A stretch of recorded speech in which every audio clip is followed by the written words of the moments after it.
Salut, moi c'est Niki de Niki Conseil and Coaching. Quelle est la valeur de ta vie à tes yeux? As-tu envie de te transformer afin de devenir la meilleure version de toi-même, de t'optimiser? Niki Conseil and Coaching t'accompagne dans ta transformation afin que tu crois en toi, en tes rêves et que tu commences enfin à t'autoriser à briller. Salut à toi. Alors après t'avoir parlé d'un sujet plutôt sympathique et qui parle plutôt à tout le monde, même si c'est vrai que j'en ai parlé en des termes très spécifiques. Aujourd'hui, je souhaite aborder avec toi un sujet qui est, disons, un petit peu moins agréable. C'est un sujet qui est moins agréable, mais c'est tout de même un sujet qui, je pense, touche beaucoup plus de personnes qu'on ne peut l'imaginer. Donc il s'agit tout simplement du harcèlement. Donc c'est vrai que c'est quelque chose qu'on peut vivre dans différents domaines de notre vie. Ça peut être dans notre couple, ça peut être même dans notre cercle d'amis, ça peut aussi être au travail. Donc aujourd'hui, moi, j'ai décidé en fait de te parler plus spécifiquement du harcèlement au travail. Donc comme je te le disais, en fait, je te raconte un petit peu mon histoire de vie, ce que j'ai pu traverser. Et c'est vrai que c'est quelque chose que j'ai subi à un moment de ma vie. Donc je vais donner le maximum de détails que je peux, mais je vais essayer d'être un petit peu discrète quand même pour ne pas, on va dire, donner une mauvaise image de la société dans laquelle j'ai subi ce harcèlement. Alors, du coup, j'ai investi dans un nouveau micro parce que je trouvais que la qualité de mes enregistrements laissait un petit peu à désirer. Je sais pas si là tu trouveras que c'est de meilleure qualité, en tout cas je l'espère. Sache que j'y mets vraiment tout mon possible pour pouvoir t'offrir des enregistrements de qualité, mais c'est pas toujours hyper évident d'avoir le cadre parfait et adéquat. Enfin bref, donc revenons un petit peu à nos moutons. Donc voilà, alors déjà pour commencer, si tu n'as pas suivi mes épisodes précédents, je t'invite vivement à le faire, bien que c'est vrai que cet épisode il est un petit peu spécifique, hein. Il vient toujours dans la chronologie on va dire des épisodes précédents, mais c'est vrai que tu peux aussi l'écouter de façon isolée si vraiment c'est le sujet qui t'intéresse aujourd'hui. Et si tu n'es pas encore abonné à ma newsletter, je t'invite également à faire le nécessaire. Comme ça, tu pourras recevoir de façon régulière, on va dire une fois par semaine en tout cas, les informations relatives notamment aux sorties de mes épisodes de podcast. Donc bref, rentrons maintenant dans le vif du sujet.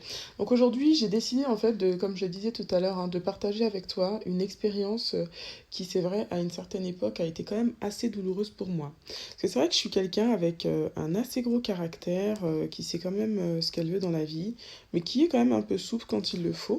Et du coup, parfois, ce fameux gros caractère, peut un petit peu déranger dans certains domaines et dans certains milieux. Et c'est vrai que c'est un petit peu ce que j'ai vécu. Moi, je suis quelqu'un d'assez naturel, d'assez spontané, d'assez même expressive.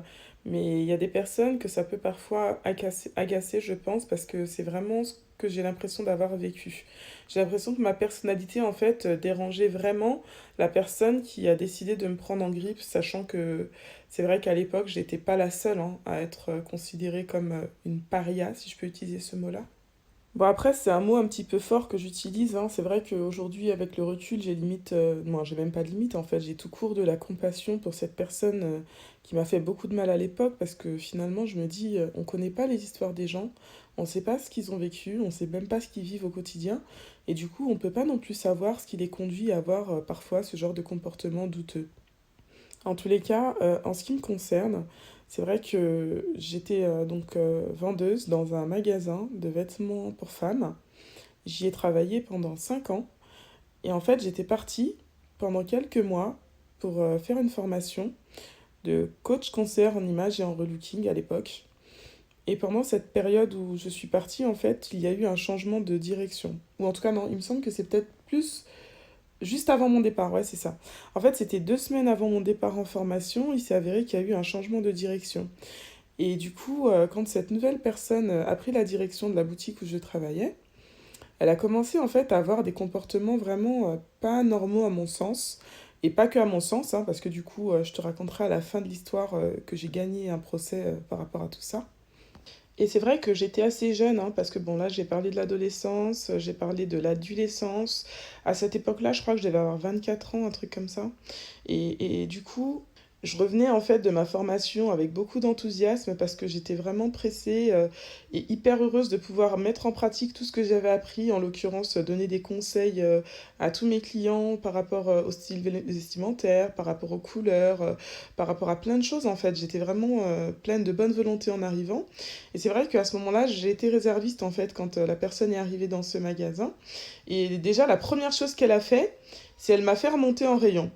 Donc bon, là, je me suis dit, c'est pas grave. Après, en même temps, je savais qu'en tant que réserviste, je ne garderais pas ce poste à vitam aeternam.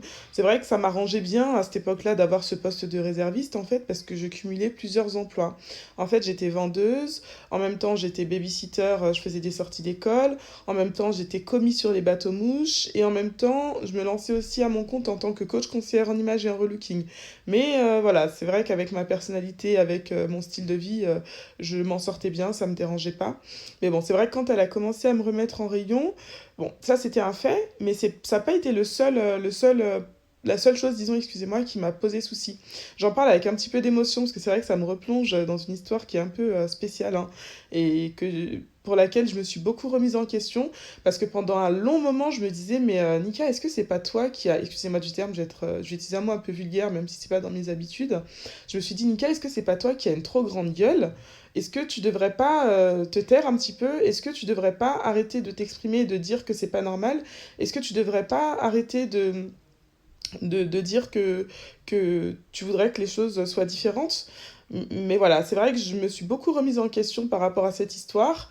Et le fait d'avoir gagné mon procès, ça m'a quand même vraiment beaucoup aidé à relativiser, à me dire qu'en fait, j'étais pas folle et qu'il y avait vraiment un problème dans le comportement et dans les agissements de cette personne.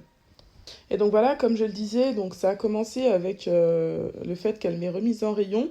C'est vrai que ça a un petit peu embrouillé tous mes projets parce que comme j'étais babysitter, comme je le disais tout à l'heure, en fait, elle m'a mis sur des horaires en me remontant en rayon en même temps, elle a commencé à me faire faire que des fermetures. C'est-à-dire que normalement, en fait, dans une boutique, quand t'es vendeuse, tu dois faire un peu d'ouverture, un peu de fermeture. Si t'es d'accord, tu peux même faire ce qu'on appelle des camions, c'est-à-dire en fait réceptionner la marchandise, la trier, la ranger. Et c'est vrai que quand j'étais réserviste, en fait, c'était ce que je faisais. Les réservistes font tous les camions. Donc je commençais à 7 heures, je finissais à 15 heures, et c'est ce qui me permettait derrière, en fait, d'avoir mon deuxième boulot, parce qu'en fait, je travaillais du lundi au vendredi, je ne travaillais pas le samedi. Moi, mon deuxième, mon troisième et mon quatrième boulot, en fait. Parce que du coup, finalement, alors comment ça s'articulait cette histoire? C'est que quand j'étais en réserve, je faisais les camions de 7 heures à 15 heures. Ensuite, j'enchaînais pour les sorties d'école à 16h30 où je récupérais les enfants jusqu'à 18h30. À l'époque, j'avais pas d'enfants, donc je rentrais chez moi, j'avais du temps pour moi, c'était nickel. Et ensuite, le vendredi soir, je commençais à travailler sur les bateaux mouches. Je pouvais aussi parfois travailler le samedi sur les bateaux mouches. Et souvent, en fait, le samedi et le dimanche aussi, quand il y avait besoin, je rencontrais des clientes ou des prospects dans le cadre du conseil en image et du relooking. Et donc du coup, c'est comme ça que je me suis retrouvée en fait à ne plus pouvoir mener cette vie, hein. Mais bon, c'est vrai que c'était quand même très rythmé, hein, j'avoue. Mais en fait, elle a commencé en fait à me mettre sur des fermetures exclusivement, ce qui a fait que mes horaires s'étaient passés, je crois, de 11 heures à 21 heures, un truc comme ça. Donc pour les sorties d'école, c'était mort. Elle me faisait bosser les samedis, et les samedis, c'était jusqu'à 22 heures. Derrière, donc, je pouvais moins bosser sur les bateaux mouches.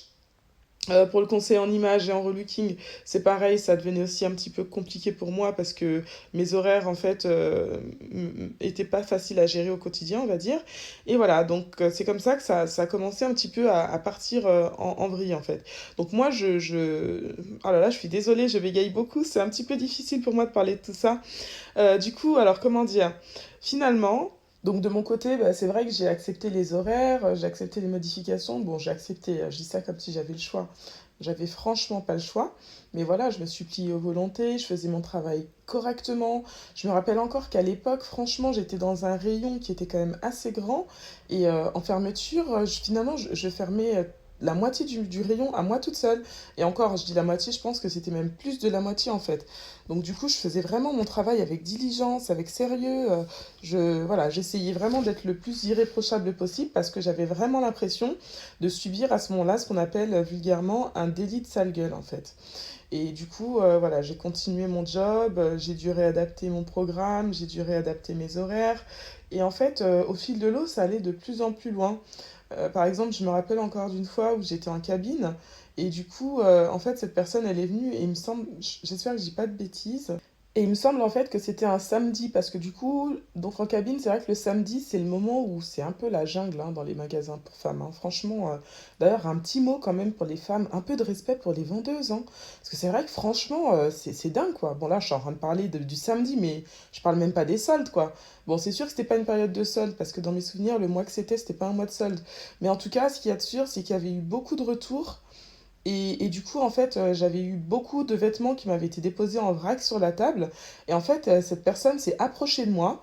Elle a commencé à me parler, mais comme si j'étais du poisson pourri, mais vraiment à me crier dessus, à me gueuler dessus devant les clients et tout.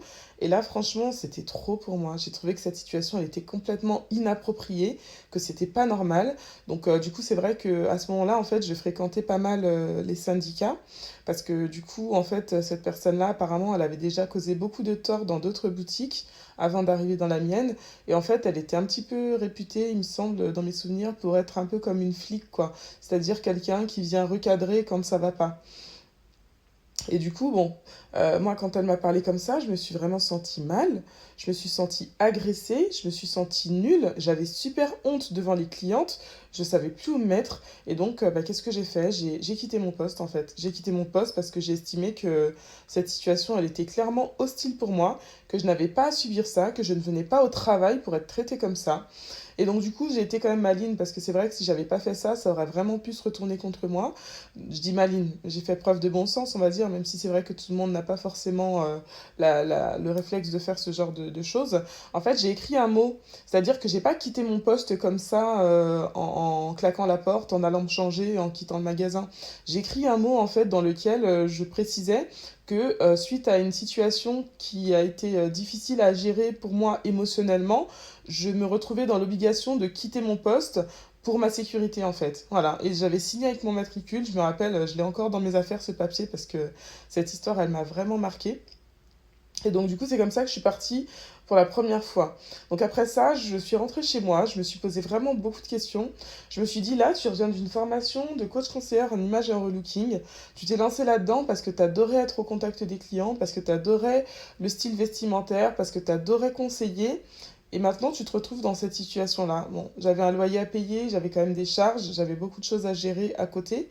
Et j'avoue que j'aimais bien les voyages, hein. C'est vrai qu'à cette époque-là, avec mes sœurs, on allait souvent à Miami, on allait souvent, bref, dans des destinations un petit peu, on va dire, originales. Bon, je dis original, il y a des personnes pour qui c'est normal, mais en tout cas, moi, à mon niveau, ayant grandi à Vitry-sur-Seine, je t'avoue que d'envisager voyager à Miami, aux Bahamas ou à Las Vegas, c'était juste inespéré, en fait. Donc voilà, et donc menant ce style de vie-là, c'est vrai que j'avais vraiment besoin d'avoir un boulot en fait. Parce que sans ça, du moins un boulot sécure, parce que j'étais en CDI. Les bateaux-mouches, c'était bien, j'étais commis sur les bateaux-mouches à Paris, mais, euh, mais ça faisait pas tout. C'était un travail d'intérim, c'était pour plus pour compléter, pour, on va dire, pour financer mon niveau de vie un petit peu, j'avoue, au-dessus de mes moyens à cette époque-là. Voilà. Et le concert en image, bah, c'est vrai que c'était un début, donc j'étais pas encore assez au fait, j'avais encore beaucoup de choses à pratiquer. Et je faisais pas encore assez de revenus pour que je puisse derrière payer mon loyer. Donc j'avais vraiment besoin de cette situation de CDI qui me stabilisait en fait. Donc la première chose que je me suis dit pour ma sécurité psychologique, je vais me mettre en arrêt maladie. Donc du coup c'est vrai que c'était un petit peu... moi, j'avoue que j'ai jamais hésité à me mettre en arrêt maladie quand je me sentais dans une situation compliquée pour moi. Mais là c'est vrai que c'était plus une question de santé mentale qu'une question de santé physique. Donc j'ai été voir mon médecin, je lui ai un petit peu expliqué ce que je vivais, je lui ai expliqué ce que je subissais. Et lui, c'est vrai qu'il a aussi considéré que c'était vraiment pas normal et il n'a pas du tout hésité à me mettre en arrêt maladie. Et là, oh là là, comment te dire que les choses se sont encore aggravées en fait. Du coup, moi, naïve comme j'étais à l'époque, j'envoyais mes arrêts maladie au magasin, parce que c'était comme ça qu'on devait faire en fait. À l'époque, quand tu étais en arrêt, tes arrêts, tu les envoyais au magasin, tu les envoyais pas au siège. Et donc moi, j'envoyais mes arrêts au magasin, et finalement, un jour, je reçois un courrier du siège m'informant que je me retrouve en absence injustifiée. Comment te dire, ouais, ça m'a un peu saoulée en fait, parce que je savais que j'envoyais mes arrêts au magasin. Et là, je me suis dit, mais en fait, donc j'envoie mes arrêts au magasin et derrière, ils sont pas transférés au service qui gère. Donc ça a été encore une goutte d'eau. Et là où ça a été encore le plus gros drame, c'est qu'en fait, sur mon arrêt maladie, il était précisé que j'avais le droit de sortir de 12 heures à 14 heures. Donc je savais que j'avais reçu des tickets restaurants dans mon magasin, Alors, je me suis permise de me présenter sur mon lieu de travail pour récupérer mes tickets restaurants aux horaires de sortie. Et là, non, ça a été vraiment... moi qui croyais que les arrêts maladie qui n'arrivaient pas à destination, c'était la goutte d'eau, bah alors là, franchement, c'était vraiment la cerise sur le gâteau. En fait, je rentre dans le magasin, je cherche... c'est vrai que je voyais des collègues, donc les collègues me voient, se disent, bon, Nika, t'es en arrêt, qu'est-ce que tu fais là? Et donc j'expliquais un petit peu que, voilà, j'étais en arrêt et que je venais en fait récupérer mes tickets restaurant. Entre autres, je sais plus si je venais récupérer des choses dans mon casier ou quoi, parce que c'est vrai que vu la situation, finalement, j'ai été arrêtée pas super longtemps, mais une petite période quand même. Et donc, du coup, les gens me parlaient, hein, donc moi, naturellement, par pure politesse, je répondais. Et donc là, qu'est-ce qui s'est passé? En fait, la responsable, elle a carrément demandé au vigile de me vider. Genre, devant les clients, elle a dit au vigile de me mettre dehors, en mode j'avais rien à faire là. Non mais franchement, là, j'avoue, je me suis dit, mais d'où elle se permet ça, en fait? Je me suis dit, mais elle se prend pour qui? Elle me prend pour quoi? Et là, c'était pas du tout de l'orgueil, c'était pas du tout un sentiment de toute puissance de ma part. C'est vraiment que je me demandais comment elle pouvait se permettre de me traiter de cette façon-là. De quel droit? Parce que je suis humaine, j'ai un cœur, j'ai des sentiments. Elle peut pas me foutre la honte comme ça devant tout le monde. C'était inadmissible en fait. Et donc là, c'est vrai que je suis partie et je me suis dit, ça va plus être possible en fait. Je me suis dit, je pense que c'est mort, je vais plus jamais pouvoir revenir dans ce magasin. Et du coup, c'est vrai que j'étais vraiment triste. Franchement, je me rappelle encore de l'époque. J'étais triste parce que franchement, dans ce magasin, je m'y sentais vraiment bien. Je m'y sentais vraiment bien. On était dans une bonne équipe, ou en tout cas, c'est ce que je croyais. Parce que finalement, quand j'ai eu mon procès, je me suis rendu compte qu'il y avait vraiment beaucoup de double visage. Et d'ailleurs, un tri a été très rapidement fait par la suite, un tri naturel. Mais ouais, c'est vrai que ça m'a vraiment choquée et bouleversée cette histoire-là. Et donc non seulement elle m'a vidé du magasin, elle m'a pas remis mes tickets restaurant, mais en plus après, elle a sous-entendu qu'elle les avait renvoyés au siège. Donc bon, entre-temps, suite au courrier en fait que j'avais reçu du siège me disant que j'étais en absence non justifiée, il m'avait fait une mise à pied disciplinaire, je crois, ou un truc comme ça, il m'avait convoqué pour un entretien. Donc moi, c'est vrai que j'ai pris parti en fait de pas forcément leur donner tout de suite les doubles de mes arrêts.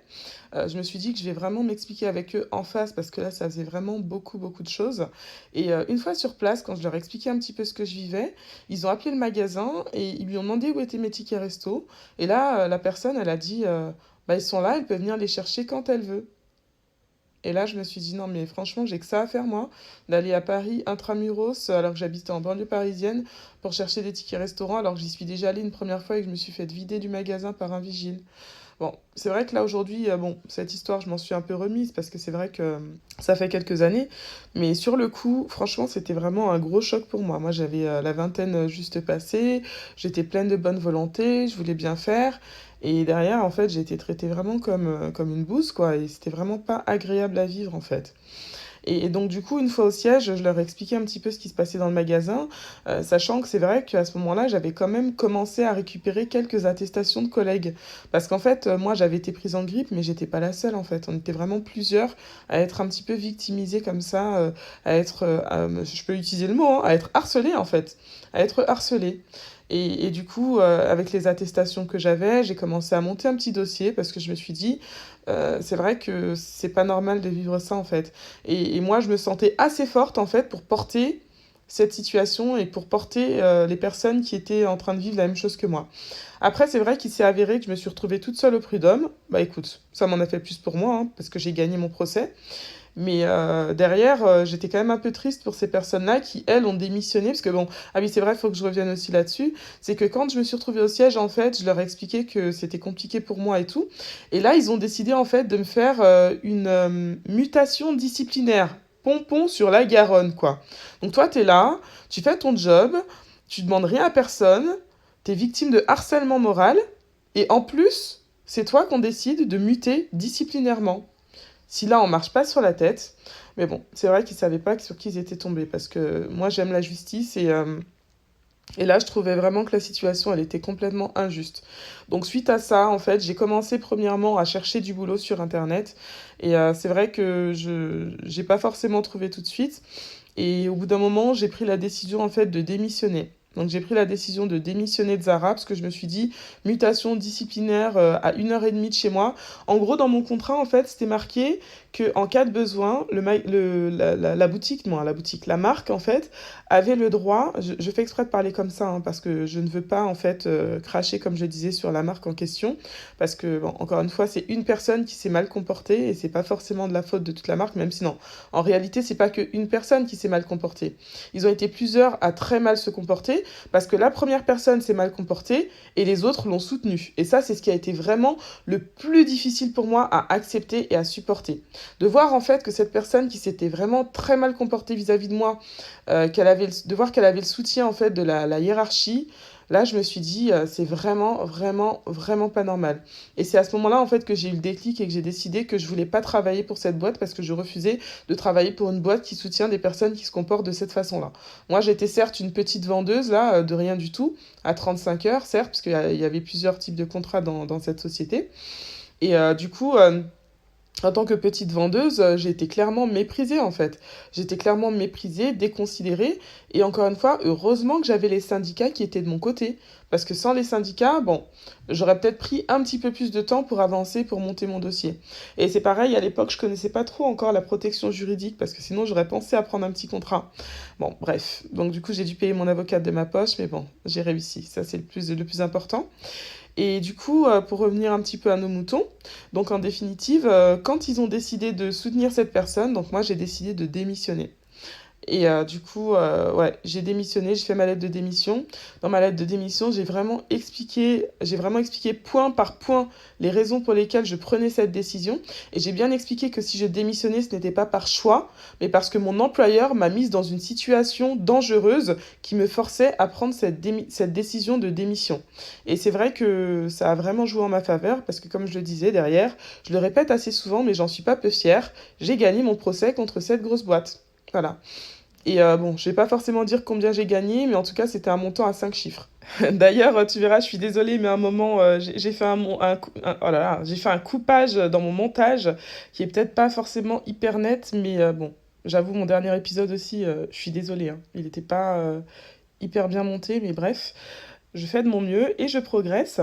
En tout cas, ce qu'il y a de sûr, c'est que dans cet épisode-là, j'ai fait un coupage en fait dans mon montage parce qu'à un moment, ma langue a ripé. J'ai donné le nom de la société, donc je l'ai coupé au montage, hein. Encore une fois, je ne souhaite vraiment pas l'exposer. C'est pas le but ici en fait. Le but ici, c'est vraiment de te pousser toi à ne pas accepter n'importe quoi au travail en fait. Parce qu'il y a vraiment des personnes qui des fois abusent de leur statut de supérieur hiérarchique pour t'écraser, pour exercer une pression sur toi.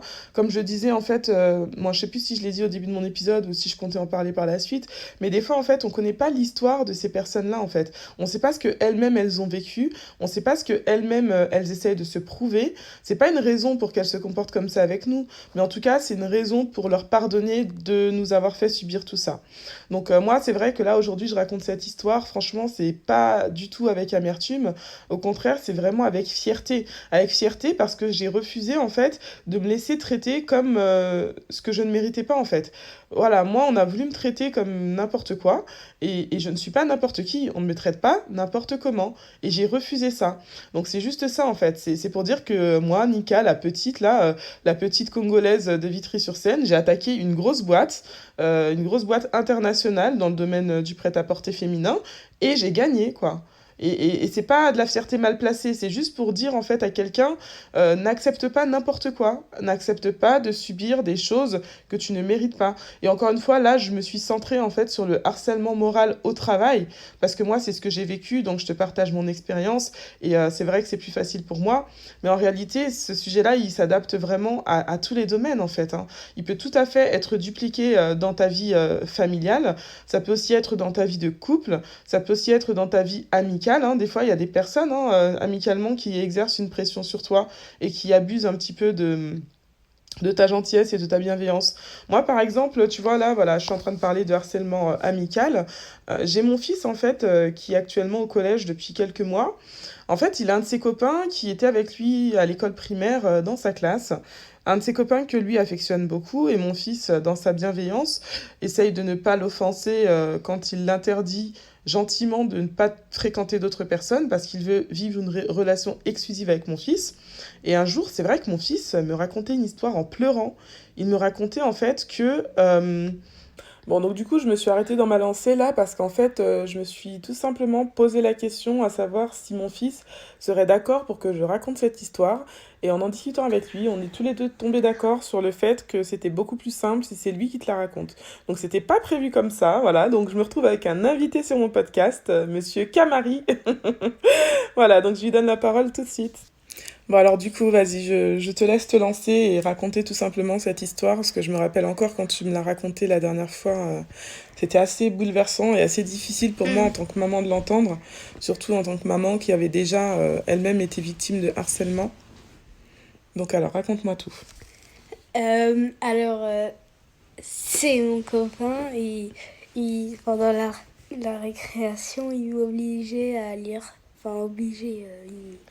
Il me proposait de lire des histoires et à chaque récréation. Et au bout d'un moment, ça m'énervait. Et si tu veux, même à la cantine, même à la récré de la cantine, il me demandait de lire, alors qu'il sait lire lui-même, hein. Et, du coup, je lui ai dit que j'en avais un peu marre de lire tout le temps et que voilà, tu sais lire, alors débrouille-toi, quoi. Donc voilà, Et du coup, quand il te demandait de lire pour lui pendant les récrés, qu'est-ce que ça impliquait pour toi? c'est-à-dire C'est-à-dire que bah, tu lisais pour lui, mais ça t'empêchait de faire quoi? de jouer avec mes autres camarades, car j'en avais d'autres copains. D'accord. Et la fois où tu lui as dit que tu voulais plus lui lire d'histoire, comment il a réagi, comment il s'est comporté? Ça, euh, T'es disons. pas obligé d'utiliser les mêmes noms d'oiseaux, hein, mais tu peux juste m'expliquer la situation. Ah, alors, il m'a dit, franchement, t'es chiant. C'est pas vraiment ce qu'il t'a dit, il t'a dit autre chose, il me semble. Mais t'as dit pas de mots d'oiseau. Ouais, mais il a utilisé quoi comme type de mot alors? Euh, Un mot qui commence par quoi et qui finit par quoi? qui commence pas. Qui commence. Ah oui, qui commence par cône et qui finit par art. On va dire ça, oui. Oh, punaise. Quoi? Voilà, bon, on avait dit pas de nom d'oiseau, mais en gros, voilà, on va dire un mot qui commence par C et qui finit par un D. Un mot assez connu qu'on n'emploie pas dans cette maison, en tout cas. Donc, tu t'es senti comment quand il t'a dit ça? Un peu bouleversée et je me suis dit pour un copain c'est pas top. Et je lui. Après, je suis partie en pleurant.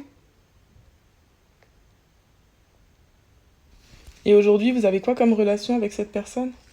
Bah maintenant, on s'est consolé et puis on est redevenus amis. Puis il l'a plus refait parce qu'il m'a dit pardon après. Et toi, tu lui as pardonné. Oui. Et aujourd'hui, tu lui en veux encore? Non. Parfait, c'est super. C'est bien de pardonner. Merci pour ton intervention, en tout cas. Bon, ben voilà, c'était le petit témoignage impromptu de Calvin. Et à la fin de mon enregistrement, ou en tout cas à ce terme de mon enregistrement, je me rends compte que mon micro n'a pas fonctionné pendant tout l'enregistrement de mon épisode. C'est magique. Bref, en tout cas, j'espère que le son sera quand même correct, hein. J'insiste là-dessus parce que je sais que la qualité du son pour pouvoir apprécier une émission ou autre chose, c'est quand même extrêmement important. Donc en tout cas, toi qui m'écoutes en entier, je te remercie vraiment pour ton indulgence. Je te remercie vraiment pour ton soutien. Et donc en gros, là, voilà, comme je le disais, c'était pas du tout prévu pour moi d'inviter mon fils sur l'épisode. Maintenant, bon, c'est vrai que j'ai trouvé que c'était plus intéressant parce que ça sensibilise vraiment sur le sujet. Et je trouvais que c'était plus, comment dire, c'était mieux pour toi de l'entendre lui directement plutôt que d'entendre une maman qui raconte une histoire. Bon, après, pour l'histoire des noms d'oiseaux, là, c'est vrai qu'il avait peut-être oublié le mot exact, hein. Je lui ai peut-être un petit peu ressoufflé, mais en tant que maman, ça m'avait tellement choqué quand il me l'a raconté la première fois que j'ai pas oublié. Et du coup, bah, en fait, là aussi, je voudrais bien revenir sur ce que je racontais lors de mon épisode 1, je crois, si je ne m'abuse. Donc, tu vois, je te fais souvent des feedbacks sur mes épisodes précédents parce qu'il y a souvent des fois des petites passerelles, en fait, entre les différents épisodes.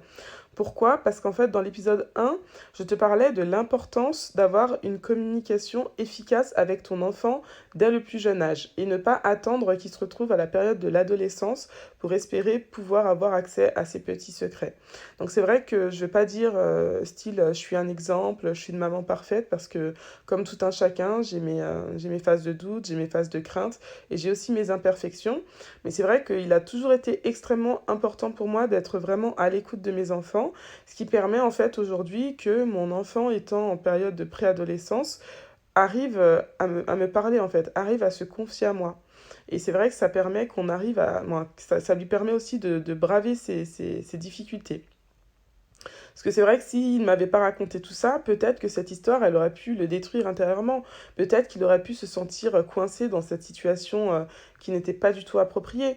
Peut-être qu'il aurait pu se sentir bah, victime en fait. Et ça en fait, un enfant qui se construit, c'est super important qu'il se construise avec des bases solides en fait, qu'il ait conscience de ce...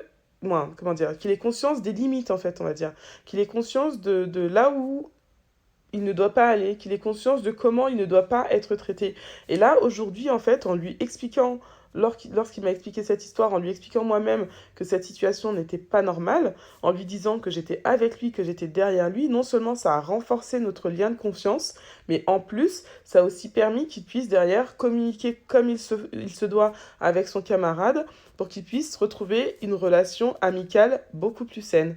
C'est vrai que ce sont des enfants, on va pas leur jeter la pierre, on va pas les accuser d'être méchants, d'être mauvais, parce qu'un enfant, c'est pas foncièrement mauvais. Et d'ailleurs, dans un de mes livres préférés, pour ne pas dire dans mon livre préféré, il est écrit en fait que les adultes, on devrait vraiment se comporter comme des enfants. Parce que du coup, quand on parle de se comporter comme des enfants, il n'est pas la question de faire des activités d'enfants ou de manquer de maturité comme un enfant. Mais c'est plutôt, là, on parle vraiment plus je vais pas dire de la naïveté, mais de la bienveillance en fait de l'âme d'un enfant. Un enfant, il n'a pas encore vécu trop de choses et il a une âme qui est encore pure. Donc en fait, l'adulte, on doit vraiment aspirer à avoir ce type d'âme pure, faire en sorte de ne pas juger les autres, faire en sorte de pardonner, faire en sorte d'être bienveillant. Donc c'est vrai que là, moi, dans cet épisode, je t'ai parlé de harcèlement moral. C'est quand même quelque chose qui est assez spécifique, hein. C'est quelque chose aussi qui n'est vraiment pas facile de vivre. Mais en tout cas, une des clés pour pouvoir survivre au harcèlement moral, c'est de pardonner. Donc je t'ai raconté beaucoup de choses dans cet épisode, hein, mais c'est vrai que la chose, à mon sens, qu'il faut vraiment retenir, c'est que le pardon, c'est vraiment la clé qui va ouvrir beaucoup de portes. Le jour où tu comprends ça, le jour où tu imprimes ça sur la table de ton cœur, crois-moi, tu vivras vraiment ta vie autrement et avec beaucoup plus de légèreté et tu te prendras franchement moins la tête. Et surtout, tu sauras comment aimer. Tu vois, moi qui parlais d'amour dans mon épisode précédent aussi, tu vois, je fais encore un autre pont là. Dans mon épisode précédent, en fait, je te parlais des différents types d'amour et je te disais en fait que l'amour le plus, comment dire, l'amour que tu devais vraiment manifester envers tout un chacun, c'était ce qu'on appelle l'amour agapé. Et pour manifester ce type d'amour, il faut vraiment être en mesure de pardonner en dépit de tout. Donc bon, j'avoue, je suis très contente d'avoir pu encaisser mon petit chèque. C'était juste et c'était légitime. Maintenant, c'est vrai que j'ai fait un gros travail sur moi en fait, pour que quand je pense à cette personne-là, j'éprouve plutôt de la compassion que de l'amertume ou de la colère. Voilà. Donc pour la suite, en fait, je voudrais quand même te parler d'une chose dont j'avais prévu de te parler, en fait. C'est, je ne sais pas si tu connais les 14 besoins de Virginia Anderson. Donc en fait, ces 14 besoins sont des besoins vitaux qui doivent être respectés pour qu'un être humain puisse vivre vraiment de la meilleure façon. Donc en vérité, à la base, on parle vraiment plus de ces besoins dans le cadre médical, hein, et j'avoue que je les ai découverts en fait lors de mes formations, notamment dans la puériculture. mais je pense qu'il est vraiment important de considérer que tous ces besoins sont vraiment des besoins vitaux. Et là, aujourd'hui, je voulais vraiment pointer du doigt les besoins qui sont en rapport avec la santé, donc comme je parle de santé, la santé au travail. Donc là, du coup, ça parlera donc essentiellement de santé mentale, hein, n'est-ce pas? Parce que du coup, on ne parle pas forcément d'intégrité physique, encore que si.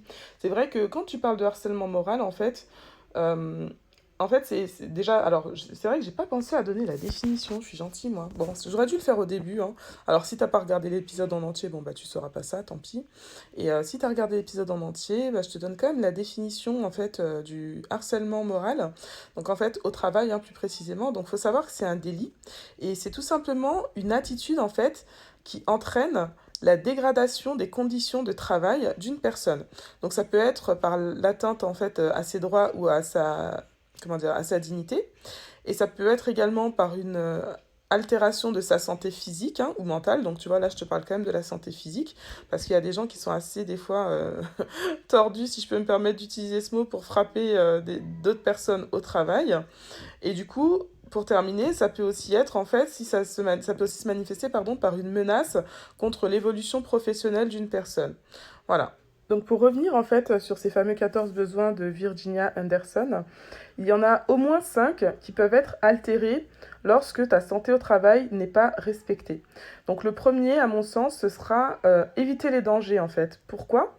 Parce que, comme je le disais tout à l'heure, en fait, sur ton lieu de travail, tu peux être victime de harcèlement moral.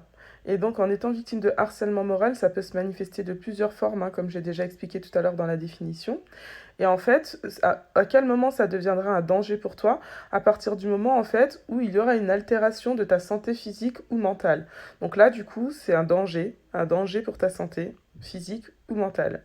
Donc l'autre besoin qui pourrait tout à fait être perturbé, hein, en cas de harcèlement moral, c'est le besoin de communiquer.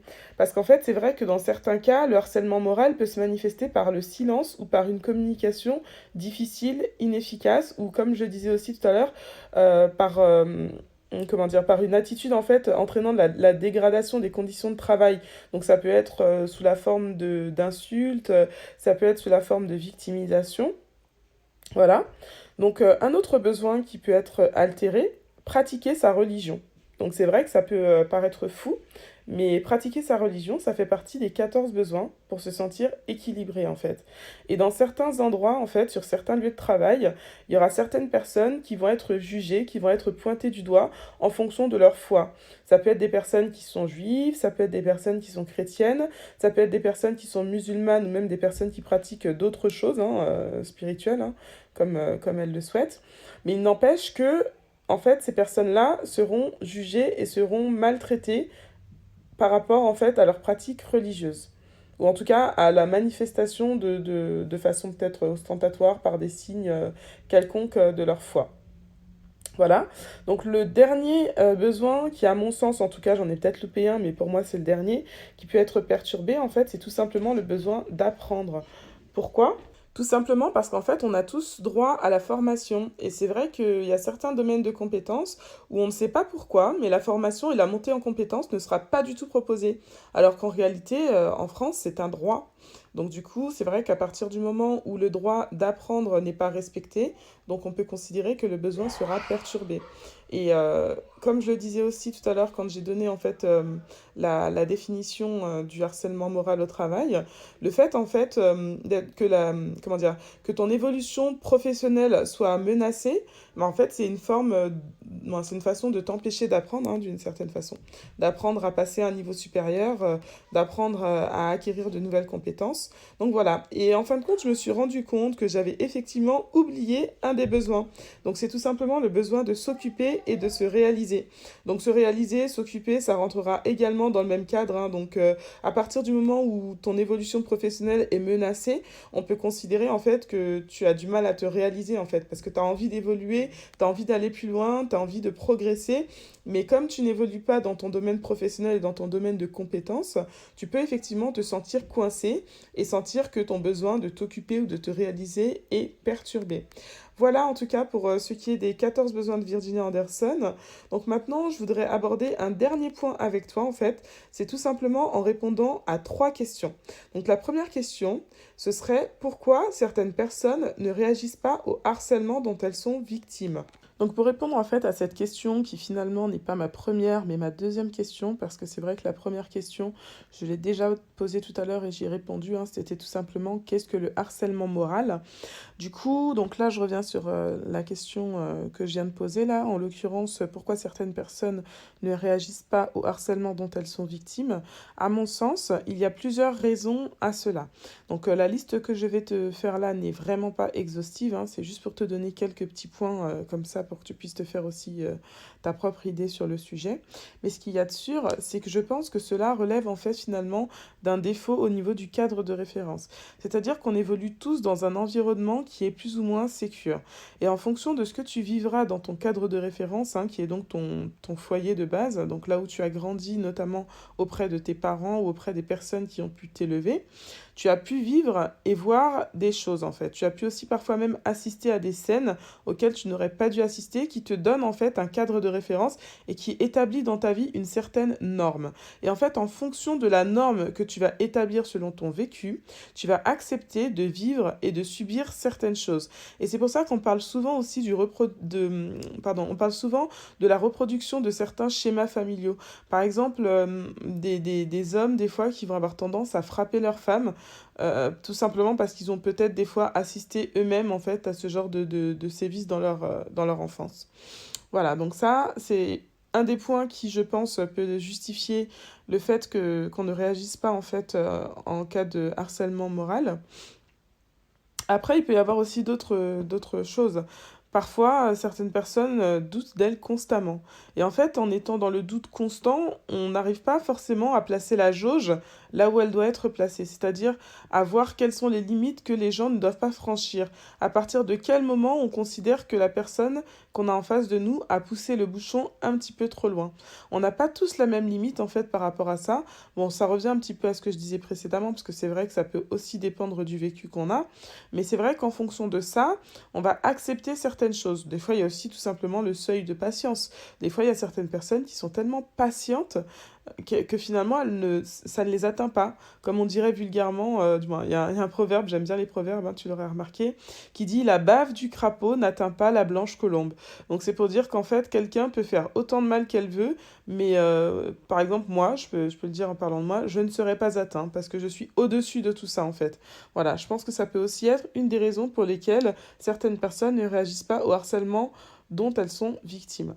Donc la deuxième question que j'aurais aimé qu'on se pose ensemble en fait, hein, c'est pas une question que je te pose, mais c'est une question qu'on peut se poser, c'est pourquoi certaines personnes usent du harcèlement moral. Donc là, tout à l'heure, je me suis positionnée en fait à la place de la victime, et maintenant on va se positionner à la place de la personne qui elle-même en fait harcèle moralement une autre personne. Donc à mon sens, bon, j'avoue, voilà, j'ai pas forcément fait de licence de psycho ou quoi, hein, je donne vraiment mon avis sur le sujet qui finalement n'a pas tant de valeur que ça.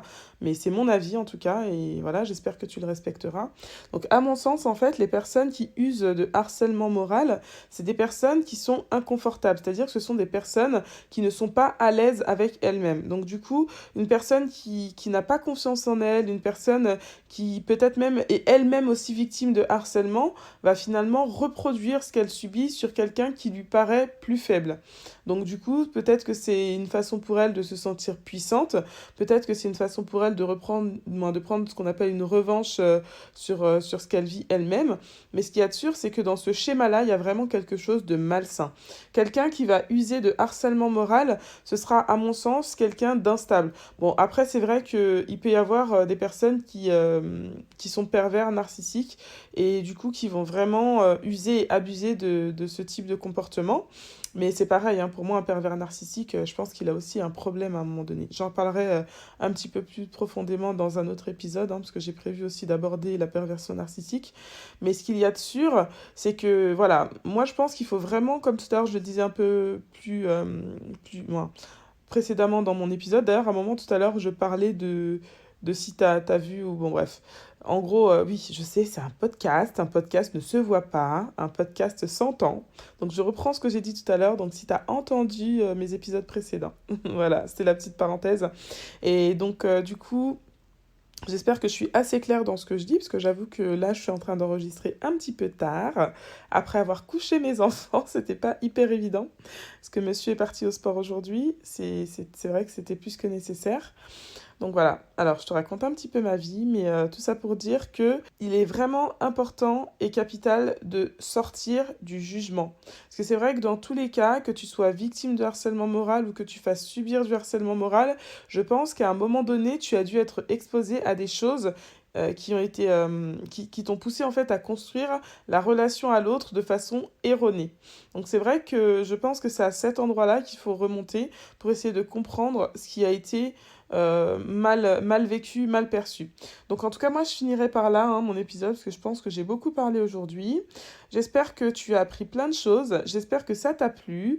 Et comme d'habitude, je t'invite à un petit passage à l'action. Donc si cet épisode t'a plu, et j'espère que c'est le cas, n'hésite surtout pas à le partager, à le liker et à t'abonner à ma newsletter si ce n'est pas déjà ton cas. Comme ça, tu pourras vraiment avoir accès aux prochains épisodes de façon rapide et efficace. Et tu pourras aussi avoir un petit mot sympa de ma part.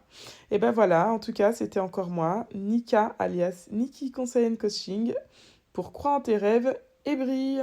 Bon, j'apporte juste un petit complément d'information parce qu'il y a plusieurs personnes qui sont revenues vers moi me disant qu'elles souhaitaient s'abonner à la newsletter, mais qu'elles ne savaient pas comment faire. Donc effectivement, je vais donner une petite précision supplémentaire ici.